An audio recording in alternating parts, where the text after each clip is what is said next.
With the flower of Ukrainian youth being thrown into the endless meat grinder that is the war machine between the conflict of Russia and Ukraine, well, what do we see? We see that many people within Ukraine are starting to realize they were sold a false bill of goods. And on top of that, we see that the average age of the soldiers in Ukraine is raising exponentially, and with it, it's going up day by day. And that is something that people need to understand, is that the flower of Ukrainian youth, that of the next generations, have been completely thrown into the dustbin of history. An entire generation of young men slaughtered on the battlefield solely for the standard of the world empire. So we can make sure that NATO is the bulwark against Soviet aggression, even though the Soviet Union no longer exists. These people will gladly send young men to go fight and die 6, 7, 8, 9,000 miles away. And with it, people are finally coming to the realization that, you know what? Maybe it's not right that we're doing these things. Maybe it's wrong that we're allowing young men to be propagandized into the mindset where they're willing to go kill their fellow brethren so they can go commit the actions of killing someone in the name of their God. And in the opposition, right on the opposite side of the battlefield, looking them dead in their eyes, is someone dedicated, willing to take their life in service to that exact same God. And with that, I want to jump into a quote from Smedley Butler.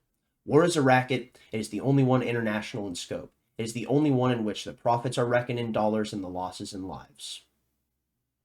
And that is something that people have come to a realization that they're no longer willing to die for an economic zone.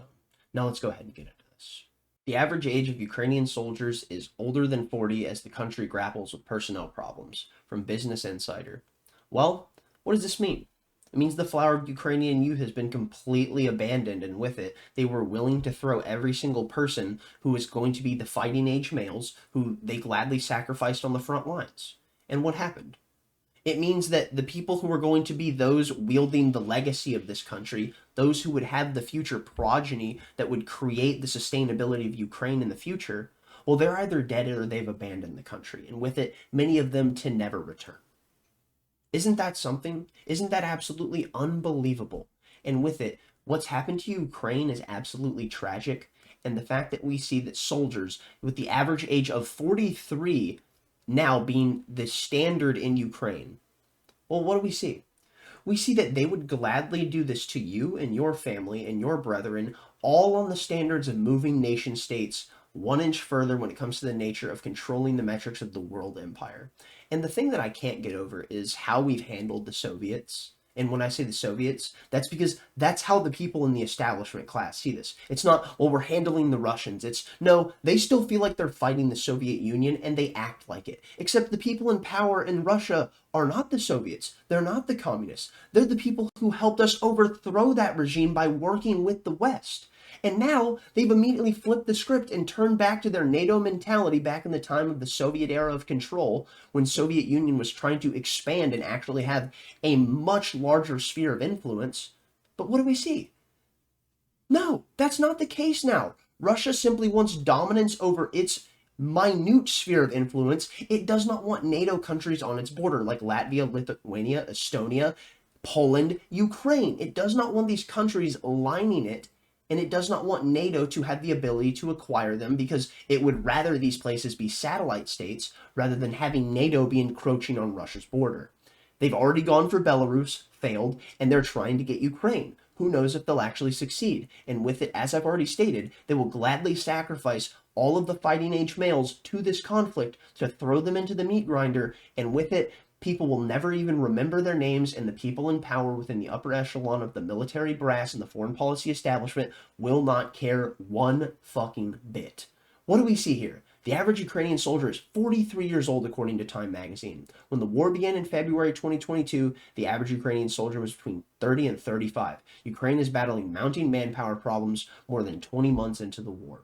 Yeah, and those manpower problems are only going to get worse and worse, and the people of the West who are advocating for these conflicts will gladly sit there and wave the Ukrainian flag. Meanwhile, the people who held the Ukrainian flag on Ukrainian soil are dying in mass, but they don't care because they can sit there and wave their flag and give their performative action to say that they're a good person. And anyone that openly advocates for war and supports the actions of the barbaric nature that governments will subject innocent civilians to solely based on the standards of controlling nation states, well, I'm sorry, but maybe you just lost the plot. Something for you to consider. Now, the thing that I'm going to go ahead and jump us into before we jump into the rest of this video is this clip that I found, and it's a room full of Ukrainian men, and the whole point of what's going on is this woman singing to them to boost their morale.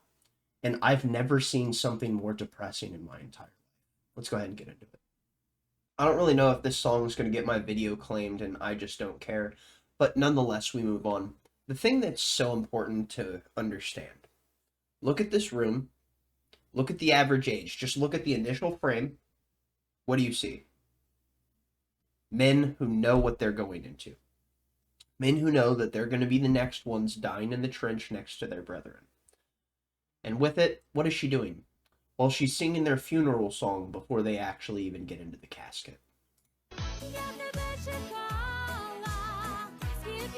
This is meant to be a morale boost. This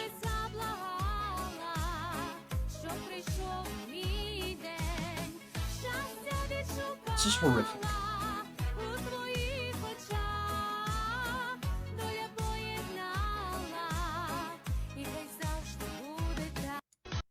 Look how many old men there are here.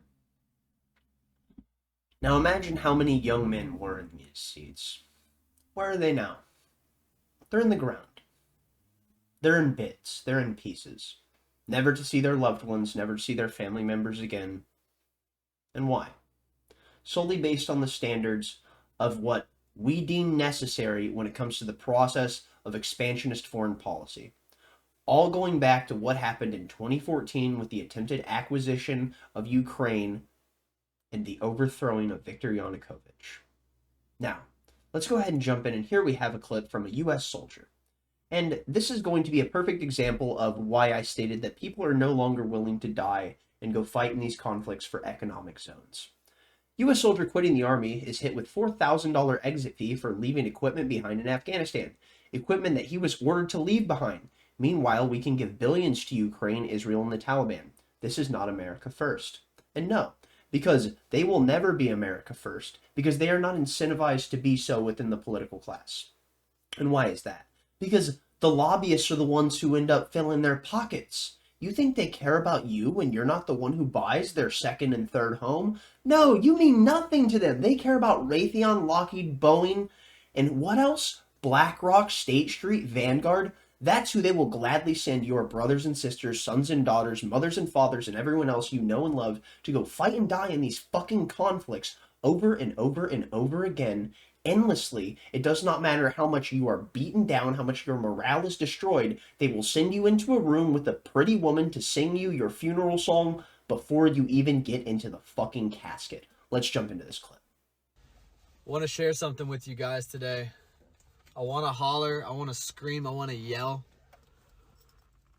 but it won't do any good. Today is gear turn-in day for me.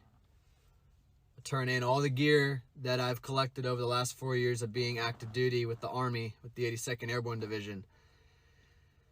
2 years ago, my unit deployed to Afghanistan for the Afghanistan withdrawal. We spent a few weeks over there.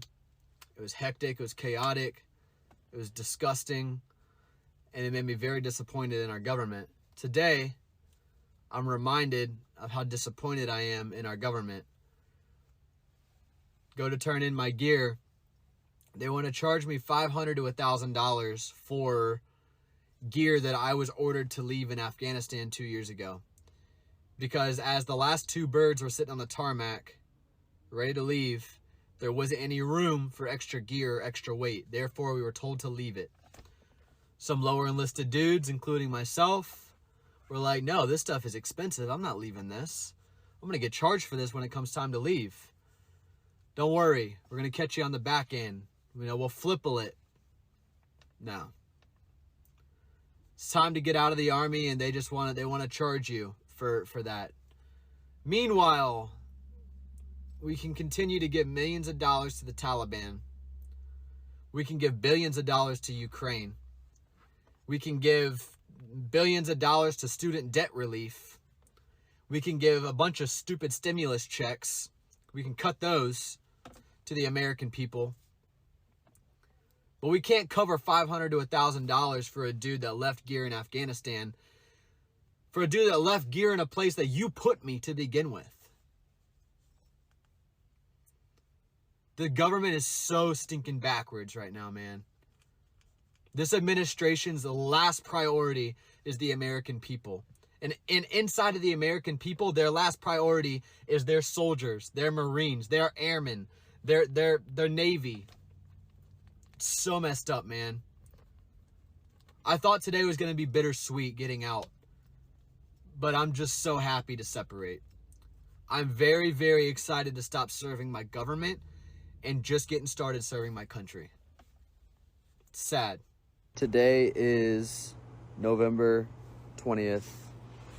This is the amount they want to hit me with leaving service, $3,561. I'm not asking for help, but if you wanted to help, I would greatly appreciate it.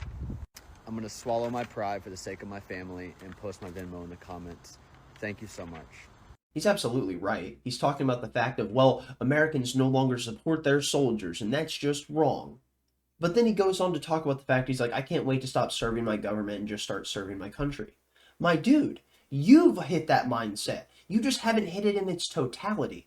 So what we have to address there is, people do not support the soldiers like they used to. That's absolutely true. And that's a good thing.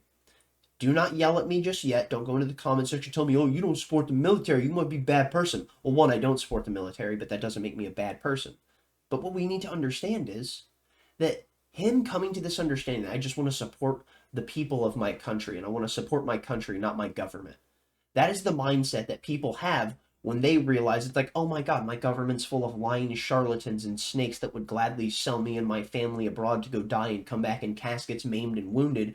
Or if we do survive, we'll be sitting there stuck with trauma from the actions that we've committed because we were the ones who were acting as nothing more than the barbarians, or maybe it wasn't even the actions we committed, but the things that we saw. And with it, it scarred our psyche and destroyed the fundamental nature of how we're supposed to naturally orient ourselves in civil society. But no, they don't care about that. They will gladly abandon these people that they fuck up over and over and over again because you do not matter to them. And with it, people are finally coming to the understanding that the government doesn't care about them, so they should certainly not give a damn about the government. So what do we see here? 72% of Americans would not fight for their country, poll shows. Well, what does this mean? Does it mean they would not fight for their country as in they would not go abroad into conflict? Or would they not defend their shores if they were invaded? Would they not defend the local states? Because something that I find incredibly interesting about this is the nature of how you push people towards the ethos of decentralization, which would end up being the bifurcation of the United States and, well, the dissolution of the United States as we know it currently. Because this is how you lead people to being like, no, I live in Maine and I just want to protect Maine. No, I live in Georgia and I just want to protect Georgia. I don't really give a damn about New York. They're trying to do all kinds of nefarious, weird things with my children and talk about them with weird stuff in the schools and propagandize them with things that I don't agree with. No, you know what? I live in Texas. I don't really care about taking care of other states. I don't care about New York. I'm not really worried about it. Things like that. And with it, this mindset where we see a new poll shows that 72% of Americans voters would not be willing to volunteer to fight for their country if the United States faced a major conflict. That's interesting because does it mean they would only be willing to defend their localized territory? Because if so, that means we are pushing towards the libertarian ethos of decentralization. And with it, we would be seeing, well, as I've stated, the dissolution of the United States. And we would be seeing secession en masse if these people are only willing to defend their disparate territories and not the United States as a whole. According to Newsweek, the new poll of 1,029 likely voters in the United States, conducted by Echelon Insights, a research institute, showed that the overwhelming majority of U.S. adults would not be willing to serve in the United States military if the country faced a major war. Well, isn't that something? And here's the deal. Why should they? Why should they be willing to go fight and die for the people in California who are willing to sit there and do the most heinous, awful things and use every single piece of the government's power to break their will and spirit solely because they think different than them when it comes to the nature of the political landscape? That is why people feel this way, and that is something that the people in power are going to have to come to grips with, and when they do, they're going to realize how delicate the nature of the glass that they walk on is. They're going to see how thin it is and understand that they have very few steps left that they can take, and with that, when I say they have very few steps left that they can take, I mean I almost, to a degree, am concerned for the safety of some officials when I see things like this because I see the activation of the political left and the political right. Because when this happens, you're fucking with people that play for keeps, and that is when you're really towing the line. And you know what another time is when you're really towing the line? When you're destroying people economically and then willing to go send them to go fight and die abroad in these conflicts. And with that, what does that mean? You won't help them at home, but you will make sure that they will die abroad. And people understand this now more than ever. And here we see poll 72% of Americans think the US is moving in the wrong direction. Isn't that interesting? 72% of Americans, voters, would not be willing to volunteer and fight. 72% of Americans think the US is moving in the wrong direction. What do we see here? Startling new poll finds that political violence is gaining a mainstream foothold. And this is, like I said, the activation of the far right and the far left when it comes to the nature of political violence, because with it, you're dealing with people who are playing for keeps because they've been siloed off, and that has caused them to be sitting in an echo chamber talking to nothing but anyone who agrees with them. And because of that, they don't have any like honest counters to their ideas. And without an honest counter to your ideas, you're allowed to sit there and stew and reminisce in the most absurd levels of theory and, let's say, removed from all forms of practicality when it comes to the nature of how these things would be applied in civil society. And with it, this is how you lead to complete civil and political upheaval. And this is how you could lead to something like a modern civil war. I'm sure Tim Pool's super happy that I just said that because he's just freaking out. I'm sure he gets a check every single time someone says civil war. He says it so much, it's unbelievable. And what do we see here? 1 in 3 Americans say violence against government is justified.